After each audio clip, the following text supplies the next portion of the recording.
Welcome back to Sport Lab, where we dissect football's biggest moments and deepest disappointments.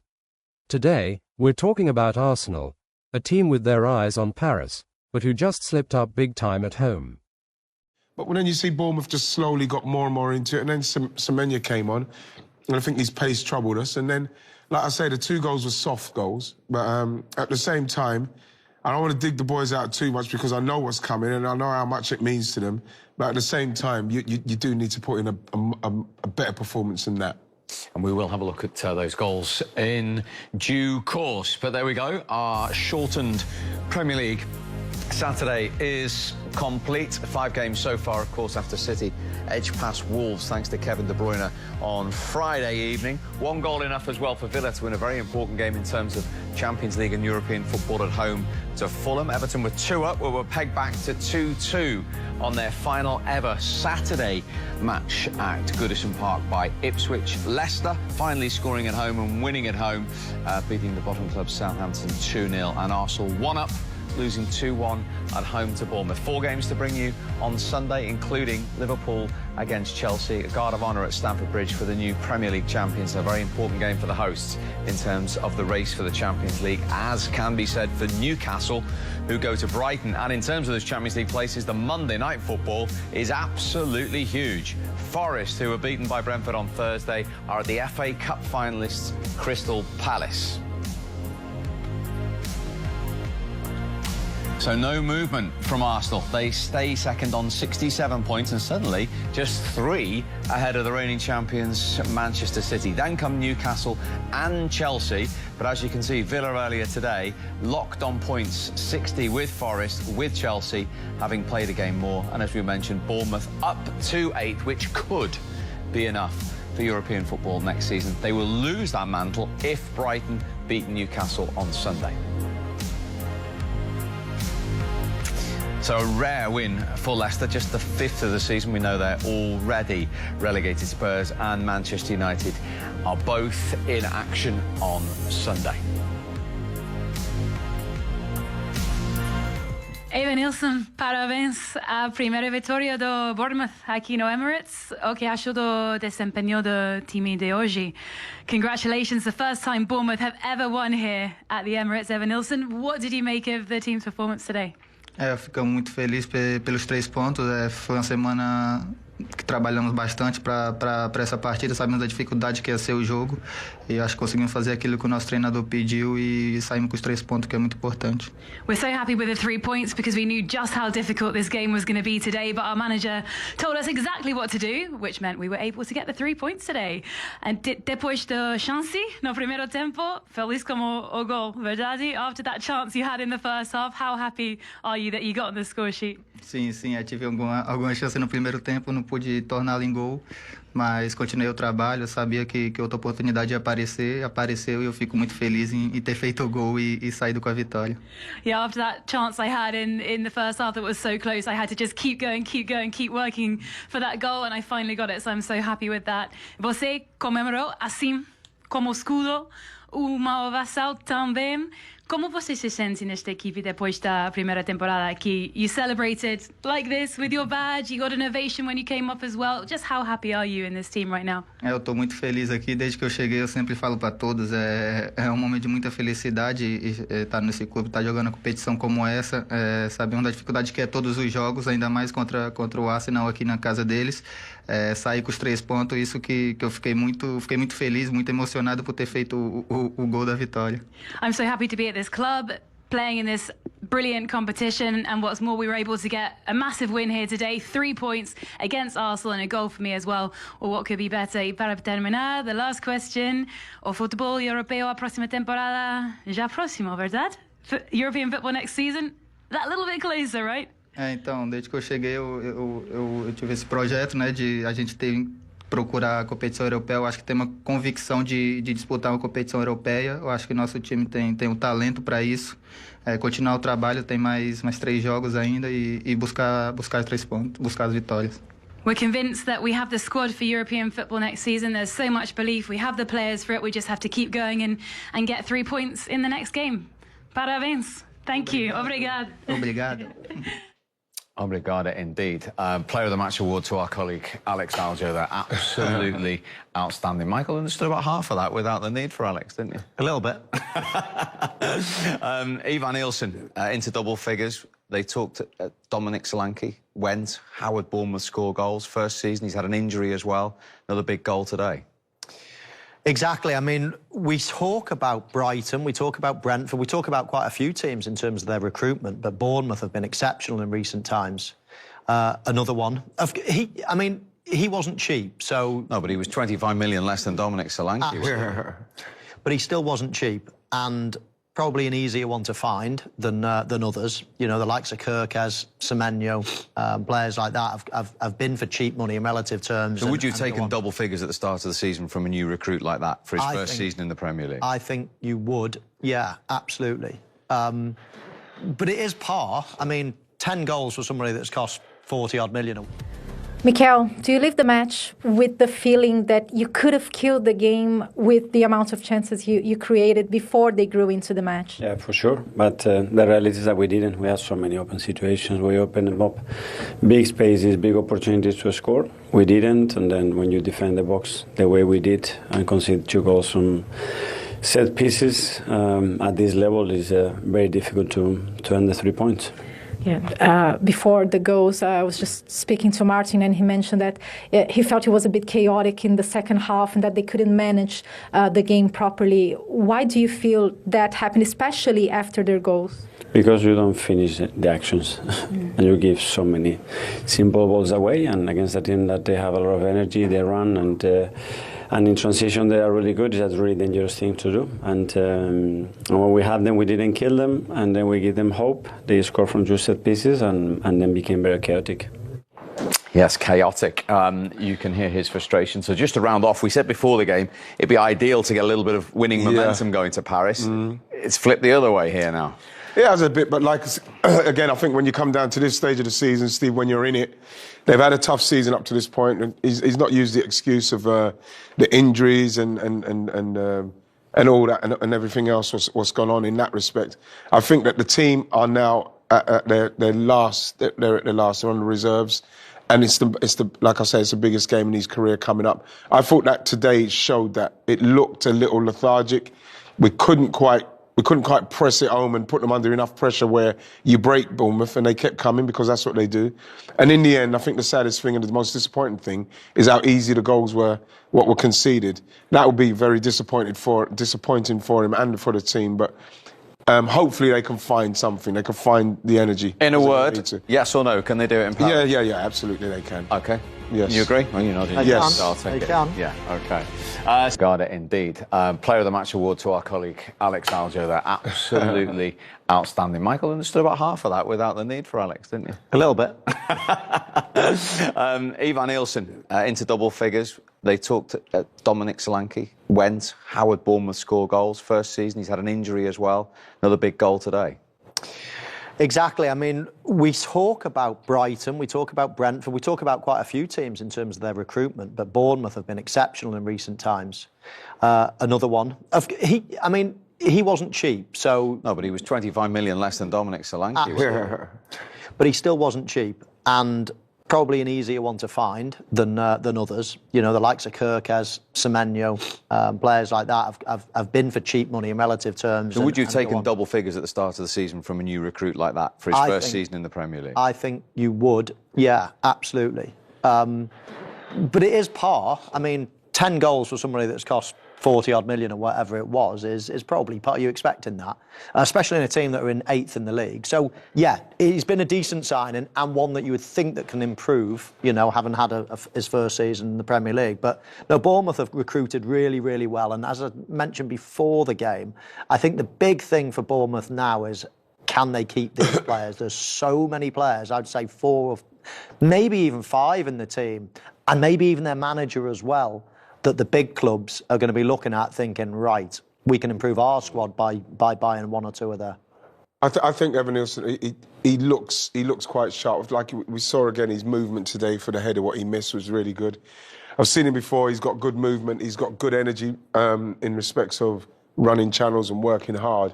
And when you look at Semenyo on one side, maybe Tavernier, Cliver in and around him, he kind of stays in and around that box and sniffs out and gets chances like the one we even saw him score today. So you like to feel, if they are continuing to move forward in that way where they're gonna close down man to man and then press high, and then he's in there. He's in there. So you would fancy him to score even more goals next season once he gets even more used to what they're doing. Yeah, 7 in 10 for him in all competitions. We'll come to his goal and the whys and wherefores about it in a moment. But talking about players linked elsewhere, we talked about Daniel Howson before the game started for his defensive work.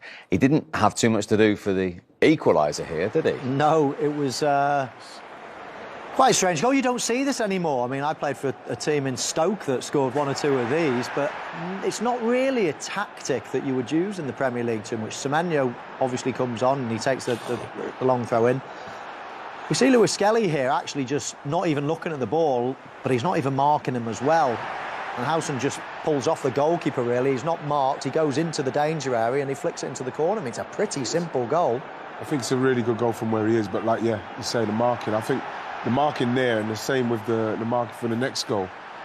It's funny because both of the defence are not looking at the player who's about to try and score. That was really strange to see, especially when you know our Arsenal are quite diligent with their defensive work, but not so much this season. It's not been as good from set pieces this season. So to see them concede 2 goals like that at this stage of the season is quite disappointing as well. I know they're knackered. They must be. They're tired, I think, physically and mentally. I think they are tired, but they've got to go for that last push. They've got to finish it off. Yeah, and it was 2 goals in 8 minutes in the end. Right. Yeah, it was, yeah. And another set play. Well, it was, and again, when you look at that one there, we saw no one really challenged, and it's the same with this one. It's like, the ball's great. You can never underestimate how good the ball is, but you look again at Odegaard, he's not looking at the ball, he's just reacting off the man. Look, so I'm feeling, if he's faced round, maybe the same as Lewis Skelly, he can have better opportunity to maybe move his body into a situation where he can stop him from getting that. Because look, he can see everything. Martin can't see everything, even though it's come off of his arm for me. It has come off of his arm. You still think from that angle that you can be certain? Well, I can see it. Of course I can see it. It's come off of his arm. It's like, you know, I'm sure they'll have some fancy way of explaining it, what makes me think, oh, OK then. But the fact is, it's come off of here. Well, the word was insufficient conclusive evidence to be certain that it had struck the arm. Yeah, that sounds beautiful. But, like, for me, it looks like it comes off his arm. You know, when you look at where his arm is there, if you just watch the ball, you know, they could say whatever they want, however they want to say it. Look where that comes off of. There, look, there it is. So they can say all them fancy, insufficient, whatever they want to say. That's come off of his arm. Just say that. Just say it's come off his arm, you know, but we're still going to give it because it's close proximity. I don't know. But, like, I just don't like, I'm tired of the fanciness. But at the same time, Martin Odegaard again and Miles Lewis-Skelly marking back to goal is always a worry for me. I don't like to see, I want to see people seeing the ball so they can attack it or they can react, but it didn't happen. Are you happy with the check there on the handball? I agree with Wright, it's come off his arm. I guess you have to be conclusive to disallow it. I don't mind that rule.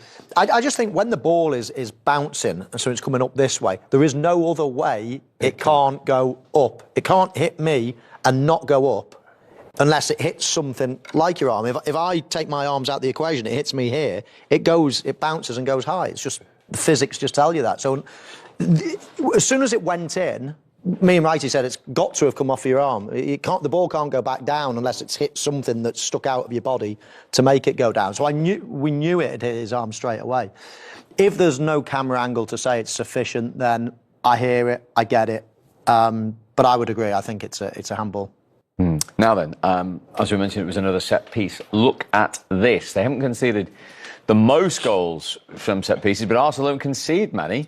Just 31 all season, but 12 of them now from set plays. So that is the highest percentage in the Premier League. Almost 39% of the goals they've conceded in the league have come from set plays. Now, quite rightly, we've produced the figures at the other end of the pitch for Arsenal this season and praised them to the hilt about the different types of corners, etc. Is that in any way a concern going forward? I'd say it's a concern. You know what, Steve? Of course it's a concern. The percentages are there for everyone to see. We've got the most, but the biggest concern is how static we were in the box. I don't know if it's because we haven't got Gabby Margalles in there to organise it and be a bit more aggressive, but the way we were in those particular instances, No one seemed to be doing anything. And it seemed very easy. No one was off the ground. No one was like urgent or trying to stop it. And that is why probably the 38%, you can look at it there and you think, okay, yeah, I can believe that. But at the same time, when you see it with your eyes, that's poor defending. And we could put it down to tiredness, fatigue, I don't know. But that's poor defending. And it seems to be catching on because we've got 30%, 38% there. And it's quite ironic, isn't it? Because we've been lauding Arsenal. Yeah. We've been talking about how good their set-piece coach must be, and obviously is in one box, but he's the worst. Well, they've got the worst record percentage-wise in the other box. Yeah. So I'd suggest he needs to start practicing a little bit more at the other end, because fine scoring all those goals, but if you're going to concede the most as well, or bigger, highest percentage, then that's a problem. And that might be of note pre-match in the Bournemouth camp with Bournemouth player Jamie Redknapp. Do you think that's a big shot in the arm then in terms of this push for Europe? Now with 3 games to go. Yeah, they had a difficult period where they lost a few games, drew a few games, but every single time I watched them, even when they lost, they were still magnificent. The way that they played, they performed. A couple of things went against them. Even last week against Manchester United, you know, they're 1-0 up. Even Nielsen gets a red card. But the way they reacted today, and they obviously made really good substitutions. Semenyo came on and we felt that he had a real impact on the game. We found out that he's got the longest throw we've ever seen. But that helps, you know. But all the things they do it so well. They lose the ball, they go and chase it really quickly. I like the way that Brentford, I like the way that Bournemouth play. They're different in their approach. They know that they sometimes can't outplay teams, but I tell you what they do, they outwork most of them. Did you notice their belief growing in that second half, Gael? Yes, I mean, I don't know if bringing Semenyo in second half with fresh leg was the plan, but it definitely changed the game. And you can see when you have young players with the desire and the anger and probably less ability than your opponent, you need to find creativity to hurt them. And I think, we were talking, watching the game, you could feel after, last half an hour, they were pushing. You could feel it coming. And I'm pretty sure the Arsenal player felt it as well. And I think it's not a secret how the game finished. No, it's not indeed. And it came through at Evan Nielsen. Let's have a look at this key moment in the game, which gave Bournemouth the victory, and it will be debated. There wasn't enough evidence, according to VAR, to say that it definitely hit his arm or went in off his arm. They didn't find enough evidence. What do we think? It's just not conclusive. You can see that one here. We're trying to run that as slow as possible. It looks like it could hit his arm. It looks like it could hit his hip, because it obviously gets that momentum. You see, Mikel Odegaard is in a really bad position. He cannot see what's going on. And there, it just pops up and obviously gets enough on it to go past the goalkeeper. But it is a really strange one. But it just doesn't feel conclusive to me, what do you think? Which part of the body do you think it goes in off? In some angle, it seems like he's touching his arm, but we've been trying to find, for the last 15 minutes, and we can't see it. What we can say is that the way Odegaard is defending is very odd. I can see that he's trying to make, contact, so there's no run from the player, but that's not the way to defend. I think I will be more concerned about how they defend both set pieces rather than this situation. OK, but you could see why Arsenal would be unhappy about that potentially, and they would say that's come on off his elbow. Yeah, of course, absolutely, but it's not conclusive. And we've been here, Gal and I, for 10 minutes trying to see exactly. And when it's not given us an on-the-field decision as a goal, is there enough evidence to overturn that? I would have to say absolutely not. And what we don't want is VAR already upsets enough people. We don't want to like 6-7 minutes looking at different angles. It just doesn't feel conclusive. If you were to say, and if you speak to Evan Nielsen, he's probably the only person that could tell us there. It does look like it hits the underside of his arm. Or the hit, really. because it's hit something relatively hard. Because if it's hit his bicep, the back of it, it wouldn't have enough power or momentum to get where it does. So it can only really have hit his elbow or hit his hip. The hip bone, yeah. So. But again, we've been here for Gail and I had 10-15 minutes to look at it. We don't want the game to be like that. It doesn't feel conclusive enough. I've got no doubt whatsoever Mikel Arteta will be furious about it, and he'll feel that it definitely shouldn't have been given. But as I say, it just doesn't feel conclusive to me. That's an interesting point that Gail makes, isn't it? It's about the defending of the set piece that Arsenal should actually be concerned about, rather than which part of the body it goes in. Yeah, and there's been a couple. Certainly the first one, the second one, and this has been a bit of a reoccurring film. When you look at it, when you look at their set pieces, 48% of their goals have been conceded from set pieces. Wolves, Manchester Jamie, 26%. Absolutely. But we all talk about Arsenal being magnificent, offensive set pieces. You know, the detail they get into, they need to work harder on this. And there are certain things that can stop you winning a title, and this certainly will be one of them. Because a set piece coach gets a lot of plaudits for what he does when they score goals. I don't know his impact on perhaps the defensive ones, but I can only imagine he does the same thing with them. But they are definitely not good enough. In fairness, they miss Gabriel as well. He's a massive player when he plays in terms of set pieces because he's a leader, he heads it. But they didn't deal with either the set piece that cost them the match today very well. But even on the goal, you can see the first run on the first post, the aggressivity to get that ball, and the second phase with Odegaard. Like Jamie said, you need to work on this and you need to make sure that you're on it, because you are on it to score, but you need to be on it when it's time to defend as well. Right, OK, so 2 set pieces costly for Arsenal in that second half, and it's a huge victory for Bournemouth. They'd never won away to an Arsenal side before in any competition. And let's speak now to the first goal scorer, Dean Howson, who joins us live from the Emirates. Congratulations to you, Dean, on your goal, the performance, and a really impressive victory as well. How much belief was there in the squad going to Arsenal tonight that you could go and win? Yeah, I mean, first of all, we knew that we'd never gotten a point here, and that I think motivated us more. And yeah, you know, we're a team that we always give our all. And yeah, it's really important 3 points for us. Tell us about the game plan. It felt like in the second half you really upped the tempo. Was that something that you spoke about in the dressing room? Yeah, I mean, you know, in the first half, I think with phases we were good. With phases, they were also probably better than us. And in the second half, yeah, we put more rhythm into the match, and it worked. Dean, Jamie Redknapp, congratulations. I want to talk to you about your goal. I mean, we were amazed by this long throw that Antoine Semenyo has. Did it surprise you? You found yourself in a really good position here, like that second phase for the head. Just talk us through it. Yeah, I mean, honestly, I didn't expect he could throw that long. We've tried it. We've tried it in a few other games, and it was a bit of trial and error, and yeah, it worked. It worked today. So you know, I'm always joking about with Ants, and it works. So I can't make any more jokes. So hold on a second. You didn't actually know that he could throw it that far? Yeah, I mean, you know, he's a strong guy. But I always say, you know, for being that strong, you can't throw it that far. But I guess he proved me wrong. It was a pretty good. Just talk us about your journey. I'm a big fan of yours. I've watched you obviously since you came to Bournemouth. You were born in the Netherlands. Just days before their biggest European match in years, Arsenal's momentum has crumbled.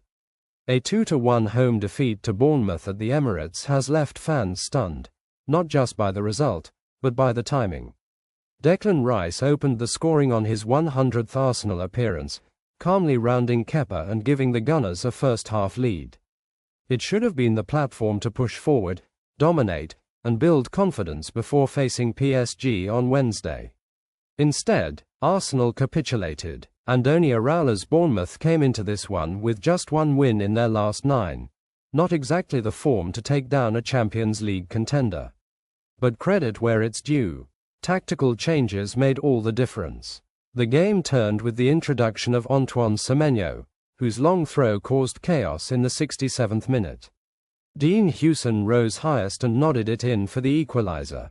Then came the winner. Evanilson pounced on a scrappy corner in the 75th minute, beating Martin Odegaard to the ball to complete a historic first-ever win for Bournemouth at the Emirates.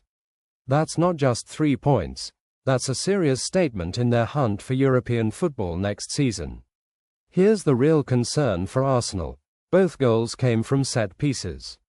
This is a side known for strength at both ends of the pitch on dead ball plays.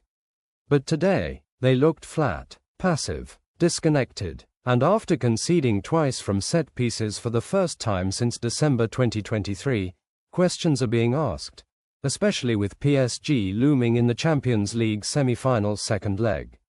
Arteta played his full-strength squad. No excuses. But once Bournemouth struck, Arsenal didn't register a single shot on target in the final 15 minutes. That's not title challenger energy. That's a team rattled. So where do Arsenal go from here? Next stop, Parc des Princes. They're 1-0 down on aggregate to PSG and now coming off back-to-back domestic stumbles. Mikel Arteta will need to rally this squad for arguably the biggest game of his managerial career. Meanwhile, Bournemouth's reward for this upset: tough fixtures against Aston Villa and Manchester City, but after tonight, they'll believe anything is possible. Arsenal fans, is this just a blip before a European fightback, or are the cracks starting to show at the worst time? Drop your thoughts in the comments below. And don't forget to like, subscribe, and hit that bell icon so you never miss another football breakdown. This is Sport Lab. See you for the PSG second leg.